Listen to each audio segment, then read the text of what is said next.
Lately in recording these videos, I've noticed a lot of issues with my playing, and I've reconnected to something lately that I really should always be doing, but these videos have helped me see my own weaknesses, which has been a good positive for me. So I want to share with you what I call calibrating. Now, you could associate this like you would to a video game controller, right? Where you get a new TV, you're getting your controller set. I remember having to do this with my Guitar Hero controllers back in the day. You were a little bit off, so you had to calibrate it so when you hit, everything was lining up together. Now the same occurs when we're playing drums, any music really, but especially with drumming, we want to be calibrated as best as we can to the click. Now I hear a lot of people say, well, I don't want to be too robotic. I don't want to sound stiff and like a machine. I don't think you will. I've never heard a drummer live and said, well, the time is just too good. It's too to the grid. He just practiced too much to the click, and I can't do it anymore. I've got to leave because the timing's too good. I've never experienced that. I've never met anyone like that. Now, on the flip side, what we have experienced, most of us have, is when you're listening to a recording and they snap it to the grid. They're using samples to get everything perfectly aligned with the grid.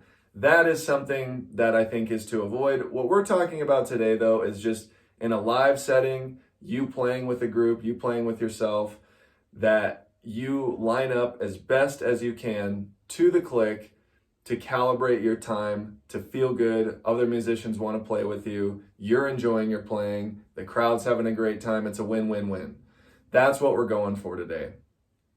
So the first exercise is we're just going to get our hands really even. I want you to focus on your stick heights, not getting one too dominant. We're just really trying to level everything. You can go a wide range of dynamics around different surfaces, as you'll see me doing, and then also taking some time to count, whether it's before or after you're playing, in between you're playing, or while you're playing. Either way is good, and you'll see me kind of do both here.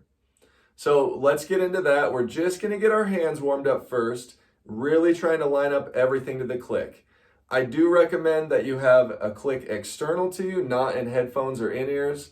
Do it on a speaker or something like that, because that'll help you train to be playing with other musicians. Sometimes we get in our headphones and we have a really odd perception of what the time is. We're playing with the click, but you don't really feel the tension of when you're off with the click like you do on a speaker. At least that's my experience, and I've had good teachers that have shared that with me too. So I want to pass that on to you. Do externalize your click as you're playing this. Let's get into the first exercise.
The next step we're going to take is to alternate between the hands and the feet. This is a big part of drumming. You've seen the Vinny lick where he's alternating between the floor tom and the bass drum. A lot of drummers do that now, and it is very difficult to get that smooth and really clean. So this is a good way to just get your limbs talking back and forth with each other. That alternating is really, really important to develop. So you'll see me go through where I'm going foot, hand, foot, hand, foot, hand, foot. You can do groups of 3. 1, 2, 3, 1, 2, 3, 1, 2, 3, 1, 2, 3. There's a lot of ways you can do this, but the overall concept is to get some back and forth between the hands and feet. Again, you can do both feet together, both hands together, 1 foot, 1 hand, this hand, both feet, many different combinations. Again, I'm counting in and out of this, so please encourage yourself to count as well. Let's get into that one.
The last exercise I want to share with you to calibrate your timing is the 16th note grid. Now, I did a video a little bit back, you can check it out, of doing the 16th note grid.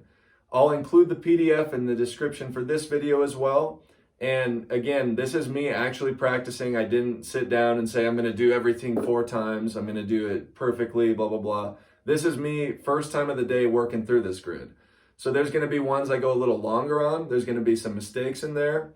But the point is to go through every division of the 16th note grid, and that way you're prepared for all those moments with your bass drum. And again, we're just trying to line everything up to the click.